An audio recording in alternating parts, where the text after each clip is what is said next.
Welcome back, aspirants. Today we are going for something next level, something which we call RC2. So if you focus on RC2, that is IP Maths Rohtak 2019 papers, next passage, it was about what? Let's dive into. पहले हम length check करेंगे, अगर length लंबी लगी तो questions check करेंगे and then we can read along what's the meaning of this passage.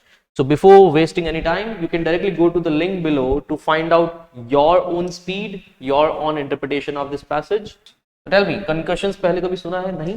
तो यहाँ पे साफ डेफिनेशन दे रखी है, वो देख लीजिए कि जब पर्सन को कोई ब्लो मिलता है उसके हेड पे, कुछ लग जाती है फेस और नेक पे, तो एक प्रॉब्लम हो जाती है उसकी बॉडी में जिसको बोलते हैं concussions. Although most of the people who suffer concussions experience initial bouts of dizziness, nausea and drowsiness, but later on the long term effects of the concussions however are less understood and far more severe.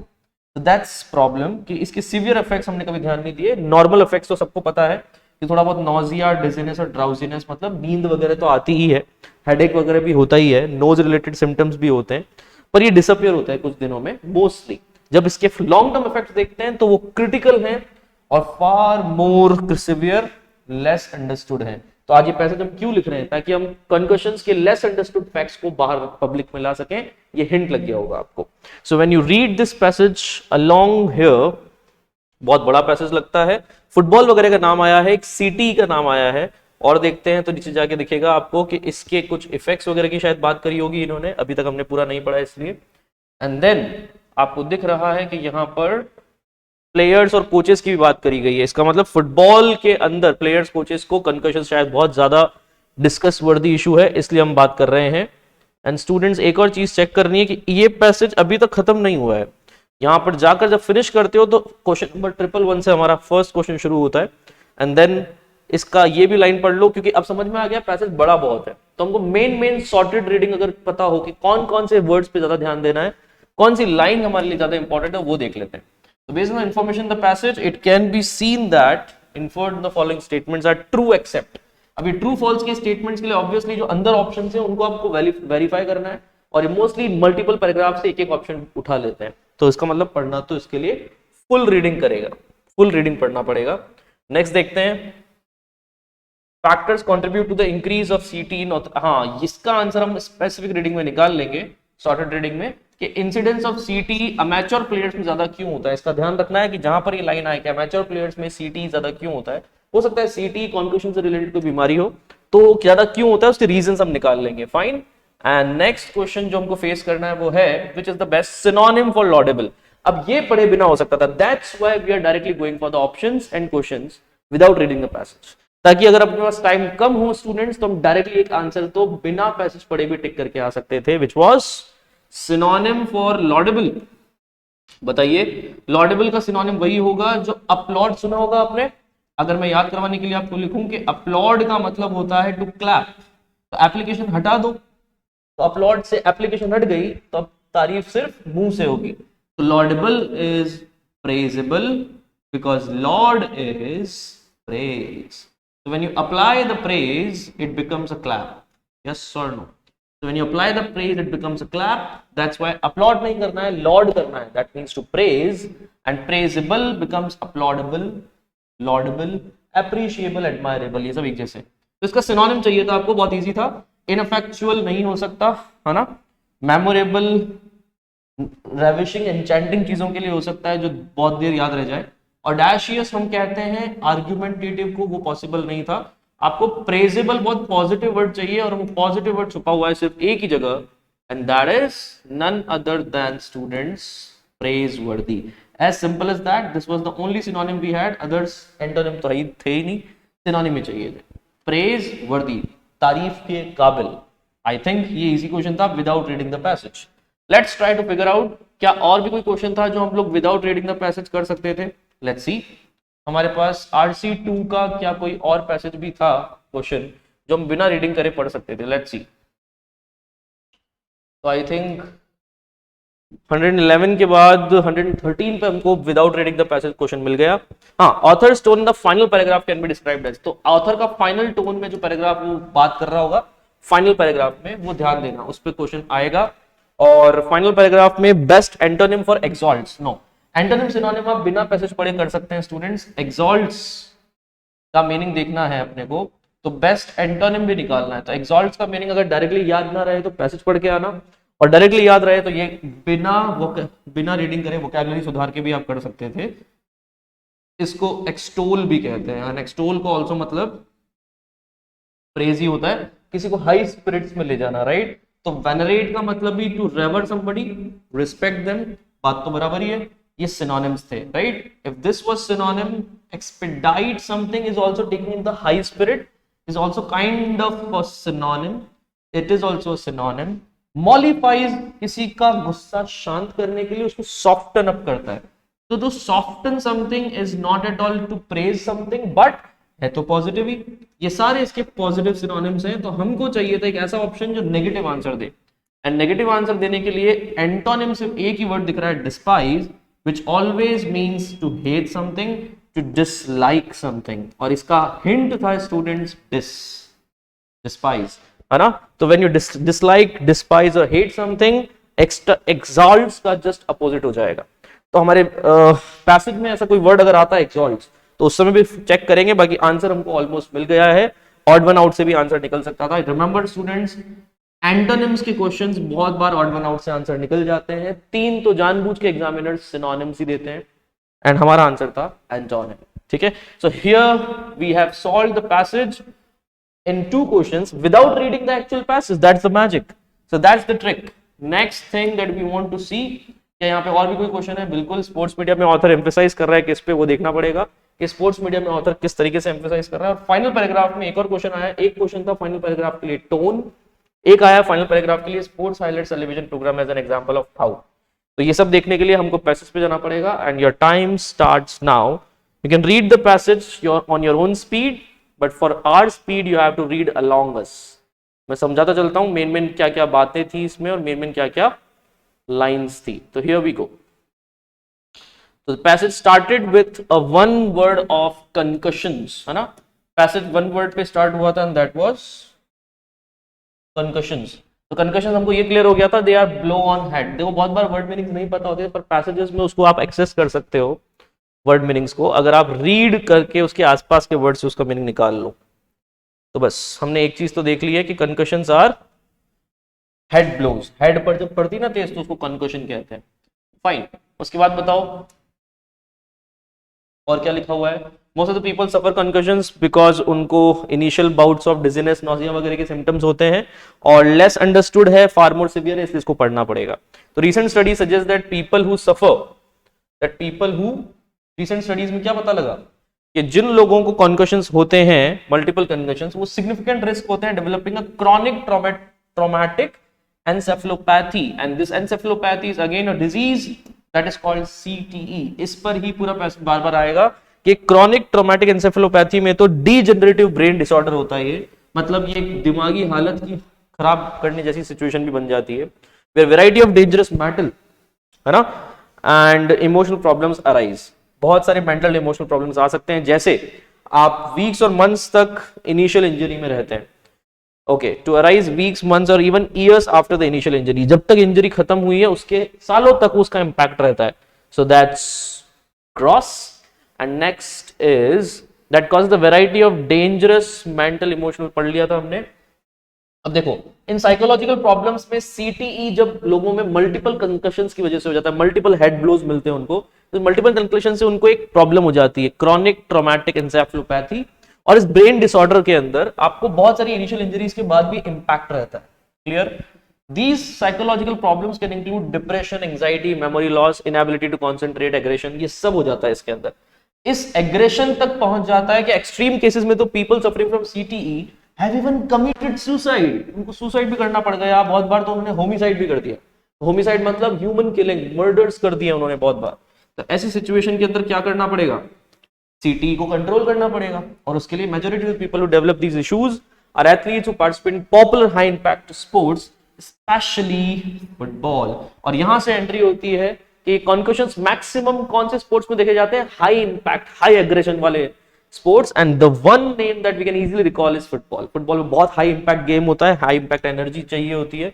तो although new sports regulations हैं, जिसने improve किया है helmet technology को and can help protect players amateur. ये although का मतलब student सबको समझना पड़ेगा कि हालांकि रेगुलेशंस आए हैं, इंप्रूवमेंट्स हुए हैं, हेलमेट टेक्नोलॉजी आई है ताकि उनके हेड्स पे दबाव ना लगे जब वो ब्लोज होते हैं, है ना, जब उनके हेड्स भिड़ते हैं एक दूसरे तो दबाव ना लगे। Sports media and fans all bear some of the response for reducing the incidence of these devastating injuries. तो भले ही हमारे रेगुलेशंस ने, स्पोर्ट्स रेगुलेशंस ने काम किया होगा, कुछ कंट्रोल करने का हेलमेट टेक्नोलॉजी लाए होंगे, लेकिन अमेच्योर लीग्स में, स्पोर्ट्स मीडिया में और कुछ फैंस की भी रिस्पॉन्सिबिलिटी बनती है। अमेच्योर का मतलब होता है अनप्रोफेशनल लीग्स, जो मेन प्रोफेशन में नहीं हो, तो सिटी लेवल पे, डिस्ट्रिक्ट लेवल पे जो लीग्स होती है उनकी भी रिस्पॉन्सिबिलिटी बनती है, स्पोर्ट्स मीडिया की बनती है और कुछ फैंस की रिस्पॉन्सिबिलिटी बनती है। ये रिस्पॉन्सिबिलिटी समझा दिया आप, ठीक है। नेक्स्ट पैराग्राफ में हम स्टार्ट कर रहे हैं। Improvement in diagnostic technology have provided substantial evidence to link severe and often fatal psychological disorders to the head injuries that players receive while on the field. तो हमारे पास डायग्नोस्टिक टेक्नोलॉजी का improvement तो हुआ है, that's a good news finally. और हम लोगों ने बहुत सब्सटेंशियल एविडेंस इकट्ठा कर लिया किस चीज के लिए, कि इन कॉन्कशंस का हेड इंजरीज के साथ वो जो प्लेयर्स की इंजरीज होती है ऑन द फील्ड, उससे बहुत गहरा कनेक्शन है। मतलब अगर सीटी हो रहा है लोगों में, तो सीटी का बहुत गहरा कनेक्शन है कि वो फुटबॉल जैसे हाई इंपैक्ट गेम्स में हेड इंजरीज को बहुत नॉर्मली ले लेते हैं, ठीक है। यहां तक समझ में आया? देखो डायग्नोस्टिक टेक्नोलॉजी आ गई है, और ऑफन फैटल साइकोलॉजिकल डिसऑर्डर्स किसकी वजह से हो रहे हैं? हेड इंजरीज की वजह से। ये हमको सफिशिएंट एविडेंस हमारे पास इस बात का आ गया है। तो recent autopsies performed on the brain of football players. अभी बहुत सारी ऑटोप्सीज का मतलब याद रखना स्टूडेंट्स, एग्जामिनेशन होता है ऑफ डेड ब्लड सेल्स का, क्योंकि बायोप्सी होती है लिविंग ब्लड सेल्स की, ऑटोप्सी किसकी होती है? जो फुटबॉल प्लेयर्स सुसाइड कर लेते हैं उनकी ऑटोप्सी होती है। और पता लगता है कि उन्होंने क्यों की थी ऑटोप्सी, क्योंकि उनके साइकोलॉजिकल डिसऑर्डर्स बहुत सारे थे और उनका सबसे बड़ा कारण पाया गया कंकशंस, ठीक है। शोन एडवांस केसेस ऑफ सीटी इन एवरी सिंगल विक्टिम। ये सीटी के ही केसेस थे इनमें, मैक्सिमम सुसाइड वालों में। तो इससे प्रूव हो जाता है कि सीटी को कंट्रोल करना बहुत जरूरी है। In response to growing understanding of this danger, the National Football League has revised the safety regulations. NFL, National Football League, अपने safety regulations को revise किया। Fine. तो players who have suffered a head injury on the field must undergo concussion sideline assessment. तो ये है एक नया test जो उन्होंने लॉन्च किया है। अगर आपको फुटबॉल खेलना है तो कंकशन साइडलाइन असेसमेंट में पार्टिसिपेट करना पड़ेगा। एज सिंपल एज पोल्यूशन को कंट्रोल करना है तो पोल्यूशन कंट्रोल वाला आपका एक इंश्योरेंस के साथ एक पेपर बनता है, वो आपको बनवाना पड़ेगा, वरना आपकी गाड़ी कभी भी चालान मार सकते हैं। तो इसके बहाने ही उन लोगों को कंट्रोल करने का मौका मिलेगा। A series of mental and physical fitness test before being allowed to back in the game. ऐसा होता है स्टूडेंट्स, डोपिंग टेस्ट भी होता है, तो अब कंकशन टेस्ट भी स्टार्ट हो गया। Fine. In an effort to diminish the amount of head and neck injuries in the field, NFL officials began enforcing stricter penalty calls. तो अभी देखो इन्होंने बहुत सारे NFL officials ने बहुत सारे steps उठाए हैं, penalty calls को strict बना दिया है, helmet to helmet contact को control किया है, leading with head and hitting a defenseless player. तो इनकी strategies इन्होंने change कर ली है कि कैसे तुम किसी defenseless player को attack करते हो डायरेक्ट head से, उसको हेड टू हेड इंजरी को, हेलमेट टू हेलमेट वाली इंजरीज को कैसे कंट्रोल कर सकते हो, इन सब के लिए उन्होंने स्ट्रिक्ट रूल्स बना दिए हैं। That's okay. उसके बाद furthermore, as of 2010, if a player's helmet is accidentally wrenched from his head during play, the ball is immediately whistled dead. अगर कभी किसी का हेड इंजर हो जाता है तो हाथों हाथ उस कॉल पर वो बॉल डेड हो जाती है। तो इसका मतलब ये हुआ कि पहले तो खेलते रहते थे तो और बढ़ जाती थी मजाक मजाक में, क्योंकि अभी तो गेम चल रहा है, अब गेम रुक जाएगा तो शायद हेड इंजरी कंट्रोल हो सके। तो बॉल को विसल्ड डेड कर दिया जाता है, सीटी बजाकर रेफरी उसको डेड मान लेता था। अगर किसी को helmet ranged from his head, अगर किसी का हेलमेट टूट गया तब, रेंज्ड मतलब डिस्ट्रॉयड, है ना। Okay, it is hope that these new regulations coupled with advances of helmet design will reduce the number of concussions and this curb further the cases of CT. हो सकता है इससे फाइनली सीटी के cases कर्ब होंगे और डिजाइंस ऑफ हेलमेट इंप्रूव होंगे। Efforts by the NFL and other professional sports leagues are certainly laudable. तो efforts जो इन्होंने किए हैं वो laudable है। laudable का मतलब हमसे पूछा था नेक्स्ट क्वेश्चन में नीचे की साइड, praisable, बिल्कुल सही फिट हुआ। We should commend, देखो ये बिल्कुल सराहनीय एफर्ट्स थे इनके, तो उसका हमने देख लिया था, सिनोनिम चाहिए था, praiseworthy बिल्कुल सही है। We should commend every attempt to protect the mental and physical health of players. However, new regulations at the professional level cannot protect amateur players.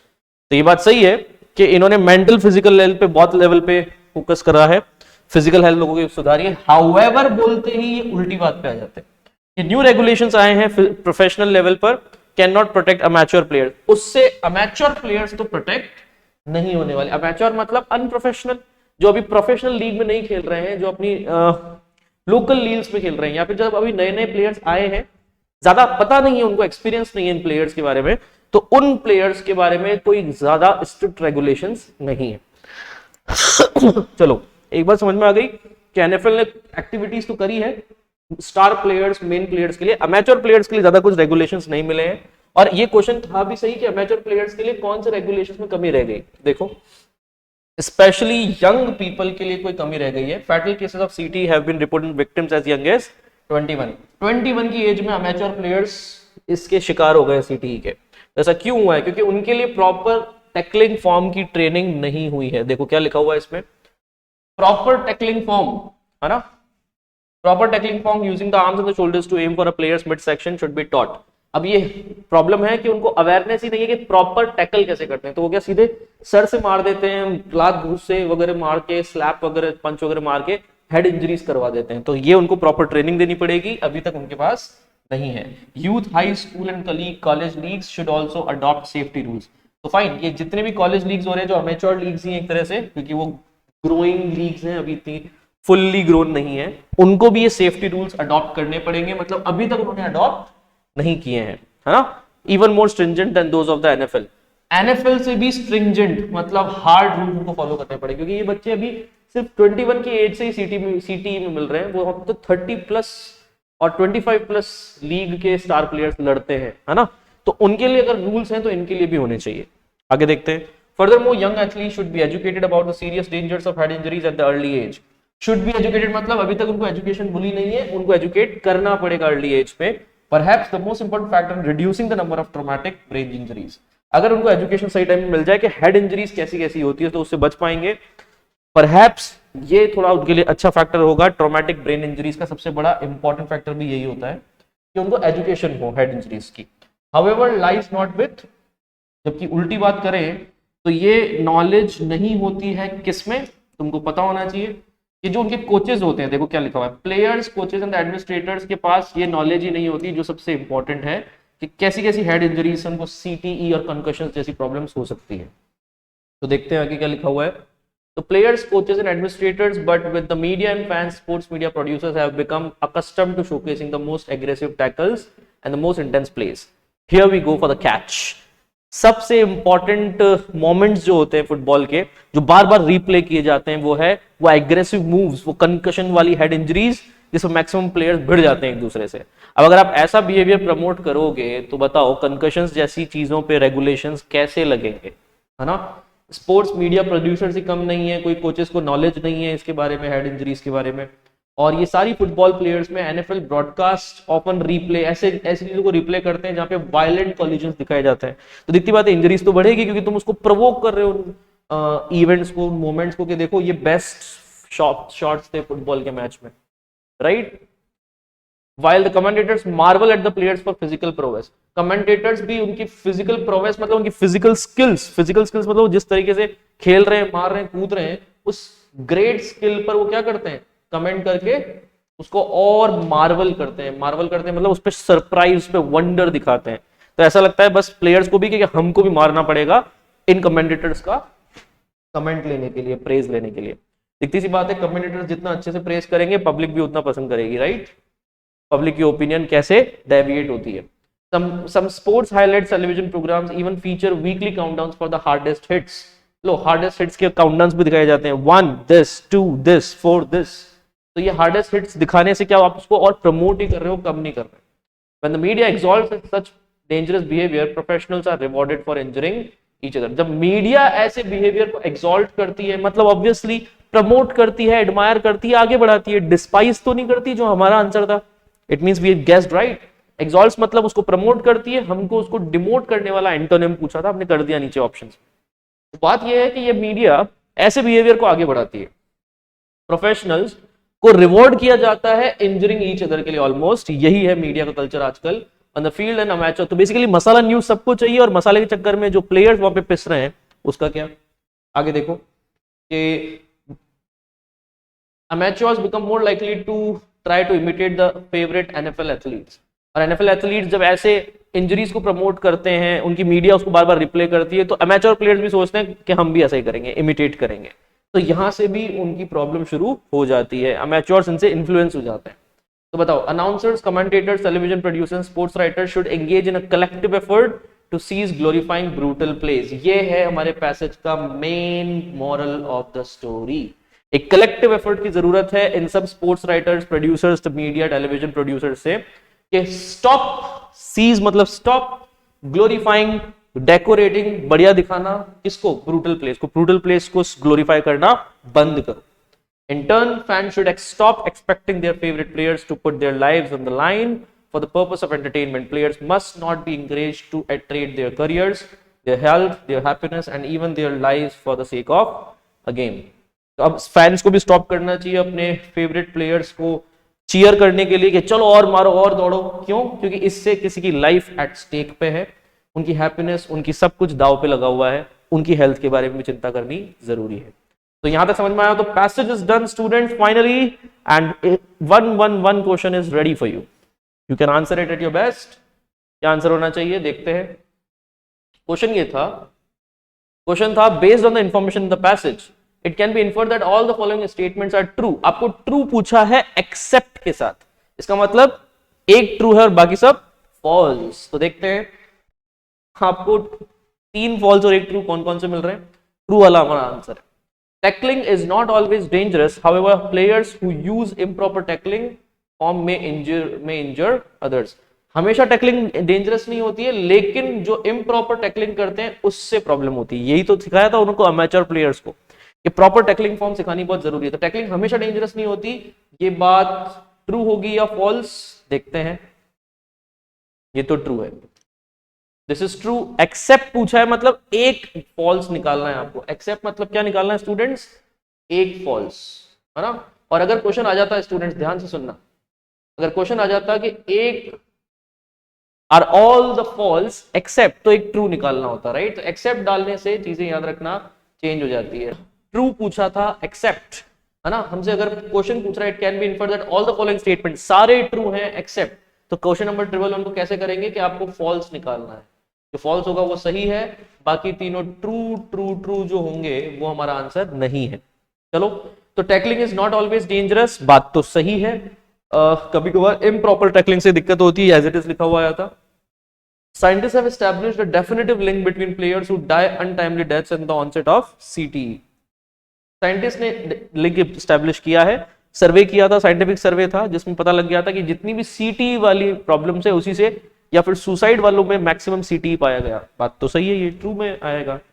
NFL officials have done little to address the problems of CTE. Have done little मतलब ना के बराबर। A little बोलते तो फिर भी चलो थोड़ा बहुत काम किया है, पर लिटिल मतलब तो कुछ भी नहीं किया है in terms of addressing the problem of सीटी। सीटी के लिए कुछ भी नहीं किया हमारे NFL ऑफिशियल्स ने। इतने अच्छे अच्छे काम किए थे, हेलमेट टेक्नोलॉजी आए थे, रेगुलेशंस लगाए थे, स्ट्रिक्ट रेगुलेशंस, और ये सब करते वक्त ये तो फॉल्स हो गया, और फॉल्स हो गया तो हमारा आंसर सी हो गया, है ना। Athletes who are praised for exceptionally brutal hits, this is true, are likely to continue engaging in such dangerous. बात तो सही है, एथलीट्स जो एक्सेप्शनली ब्रूटल हिट्स मार रहे हैं वो कंटिन्यू करेंगे अपना बिहेवियर, क्योंकि मीडिया उसको प्रोवोक करता है, उसको आगे बढ़ाता है, प्रमोट करता है उस बिहेवियर को। तो आंसर सी और डी में से कौन सा हुआ? C. This was the only false, बाकी सब क्या थे? ट्रू थे, और हमको फॉल्स चाहिए था। Question number 112 was, according to the passage, which of the following factors contribute to the incidence of CT in amateur player? Amateur players में कौन सी चीज contribute करती है? Not in the professional players. तो हम unprofessional players की बात कर रहे हैं जो local लीग्स में, कॉलेज लीग्स में, इन सब में पार्टिसिपेट करते हैं। आपको याद है हमने बोला था कि inconsistent application of safety regulations for all levels, उनकी सेफ्टी रेगुलेशंस ही मैनेज नहीं है, लेकिन प्रोफेशनल्स ही बहुत अच्छे से मैनेज हो गई है। यहाँ पे तो और भी ज्यादा जरूरत है, क्योंकि वो 21 की एज से सीटी में चले जाते हैं। तो आई थिंक सेफ्टी रेगुलेशंस का इनकंसिस्टेंट एप्लीकेशन इनके साथ बहुत बड़ी प्रॉब्लम है, that's true. Lack of education about dangers, that's true. उनको ना कोचेस को उनकी परवाह होती है, ना उनको खुद को हेड इंजरीज के बारे में अवेयरनेस होता है, उनको अवेयरनेस देनी है, यही तो कह रहे थे। Amateur players desire to emulate professionals. देखो ये बात तो ठीक है कि अमेच्योर प्लेयर्स के अंदर क्या क्या कमी है जिससे उनको सीटी ज्यादा मिल जाता है, या सीटी उनके अंदर, ये बात तो दोनों एज इट इज लिखी हुई आई थी। ये हमारा लास्ट पैराग्राफ में आया था एज एन एडेड थिंग कि वो एम्युलेट करते हैं या कॉपी करते हैं अपने प्रोफेशनल्स को, उनसे इंस्पायर हो। तो ये डिजायर रखना गलत नहीं है, बस गलत बिहेवियर डिजायर नहीं रखनी चाहिए। उनके गलत बिहेवियर को आप एम्युलेट करोगे तो गलत है ना। उनके अच्छे बिहेवियर को, उनके हेल्दी स्पोर्ट्समैनशिप को आप एम्युलेट करो, कोई प्रॉब्लम नहीं है। इसलिए ये दो डायरेक्शन में जा रहा है। वो एम्युलेट प्रोफेशनल्स को किस डायरेक्शन में कर रहे हैं, अगर इंजरीज के लिए कर रहे हैं तो गलत है। तो ये पूरी बात लिख नहीं रहा है, इसलिए फर्स्ट सेकंड मुझे ज्यादा अच्छा लगा और फर्स्ट सेकंड के हिसाब से आंसर हो गया हमारा सी ऑप्शन। ठीक है, क्वेश्चन नंबर 113 देखते हैं। पैराग्राफ नंबर 3 हो चुका है ऑलरेडी सॉल्व हमारा। सिनोनिम फॉर लॉडेबल हमने without reading the passage solve किया था। द आंसर वाज प्रेज वर्दी। And what's the next question? I think the next question should be here, not here. Yes, तो 114 question का answer देने से पहले ऑथर्स फाइनल पैराग्राफ में किस बारे में बात कर रहा था? यू रिमेंबर लास्ट पैराग्राफ में हमने बोला था कि हमारे अमेच्योर प्लेयर्स ही सबसे ज्यादा विक्टिमाइज्ड होते हैं, तो उनका ध्यान रखना पड़ेगा। मीडिया का ये जो बिहेवियर है कि वो प्रमोट करता है इस इंजरी वाले गेम को, कि वो वायलेंट रिप्लेस को प्रमोट करता है, उसको बंद करना पड़ेगा। तो फाइनल पैराग्राफ को बेस्ट डिस्क्राइब करना पड़ेगा ऑथर के टोन में एज रिमोर्सफुल, मतलब regretful, full of pain and all that. Author ने लास्ट पैराग्राफ में इसके बाद एक चीज और बोली थी कि हमको कलेक्टिव एफर्ट की जरूरत है सीटी से निपटने के लिए। तो होपलेस था या होपफुल था? होपफुल था, तो होपलेस तो गलत हो गया। परप्लेक्स्ड मतलब confused. Was author confused about what he wanted to say? Not at all. ये तीन गलत है, तो आंसर क्या हो गया स्टूडेंट्स? इंसिस्टेंट, मतलब वो इंसिस्ट कर रहा था, ही वाज एम्फसाइजिंग, एम्फसाइजिंग भी हो सकता था यहाँ पे, to have a collective effort and let's stop this problem। हम सबकी कॉमन रिस्पॉन्सिबिलिटी है, राइट? कलेक्टिव एफर्ट वर्ड याद रखना, वो आया था, तो insistent is the best one. ये देखो, if you don't believe me, वो फिजिकल प्रोग्रेस को प्रोवोक करती है मीडिया वाली बात सच थी, और उसके बाद में ये देखो मैंने आपको अंडरलाइन करके बताया था कि मॉरल ऑफ द स्टोरी है कि पूरे पैसेज में ये मीडिया जो अपना बिहेवियर प्रमोट कर रही है उसमें कलेक्टिव एफर्ट की जरूरत है to cease glorifying brutal plays, और इसके साथ ही हम ट्रेड कर सकते हैं उनके करियर्स, उनकी हैप्पीनेस को उनको वापस दे सकते हैं। तो I think this was hopeful कि हम ऐसा कर सकते हैं। Insisting should be the only positive word that's not at all ignorable, है ना? यहां से अगर आप आंसर देख चुके हो तो आंसर वाज इंसिस्टेंट। 115 क्वेश्चन हमने वैसे ही देख लिया था कि एक्सॉल्ट का मीनिंग ना भी पता हो तो पैसेज पढ़ते पढ़ते पता लग गया कि मीडिया ऐसे बिहेवियर को एक्सॉल्ट करता है, मतलब बढ़ावा देता है। तो एक्सटॉल करता है, प्रेस करता है, में सॉफ्टन, वेनरेट और एक्सपेडाइट, हमको एक्सपेडाइट मतलब उसको और आगे बढ़ाता है, एक्सपेडिशन की तरह आगे बढ़ाता है। हमको बेस्ट आंसर चाहिए था जो उसको रोके, तो उल्टे वाले में एंटोनिम में आंसर मिल गया था despise. Describing sports media the author emphasises, the last question was, नहीं सेकंड लास्ट क्वेश्चन वाज कि in describing the sports media author emphasise कर रहा था किस बात पे, कि स्पोर्ट्स मीडिया रिस्पॉन्सिबिलिटी काम कर रही है या सेंसलेसनेस पे काम कर रही है या एंटरटेनमेंट वैल्यू या डेंजर। तो ऑथर कह रहा था कि हमारा जो स्पोर्ट्स मीडिया है वो सेंसलेसनेस रखती है, मतलब वो किसी काम की नहीं है, इनफैक्ट और काम बिगाड़ रही है सीटी के पर्सपेक्टिव में। डेंजर है, एंटरटेनमेंट वैल्यू ढूंढती रहती है, बट ठीक है, पर क्यों? क्योंकि वो उसका जो काम है वो नहीं कर रही है प्रॉपर्ली। स्पोर्ट्स मीडिया अपनी सेंसलेसनेस को लेकर आगे जा रही है और इंजरीज को और प्रोवोक कर रही है। फाइन, तो रिस्पॉन्सिबिलिटी तो बिल्कुल भी नहीं समझ रही है, इररिस्पॉन्सिबिलिटी वाली बात थी, और इररिस्पॉन्सिबिलिटी वाली बात कौन कर रहा है? सी ऑप्शन, है ना? In the final paragraph the author mention sports highlights television program as an example of sports highlights television programme.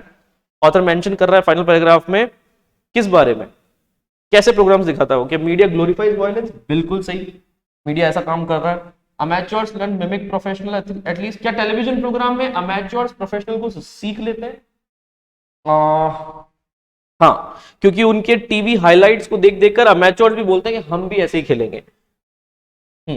ऐसे प्रोग्राम्स को मीडिया ग्लोरीफाई कर रहा है। और professional athletes gain approval, professional athletes को उससे अप्रूवल मिल जाता है? बिल्कुल नहीं, प्रोफेशनल एथलीट्स को कोई अप्रूवल नहीं मिलता, लेकिन अमेच्योर्स उससे गलत लर्निंग ले लेते हैं और मीडिया ग्लोरीफाई कर देता है वायलेंस को। तो आंसर कहां था? First and second, the C option.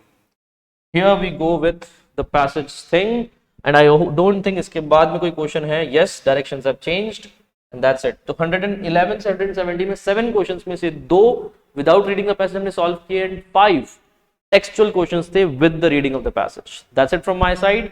If you want to shorten this entire thing up, तो खुद पैसेज की स्पीड अप करो, लिंक डिस्क्रिप्शन में, आप पैसेज खुद से सॉल्व करिए और फिर लेक्चर देखिए, तो शायद आपको एनालिसिस यहां मिलेगा और स्पीड वहां। इस लेक्चर को फास्टन अप करके हम घास नहीं काट सकते। That's it from my side, my name is Himanshu Parihar, signing off. Thank you.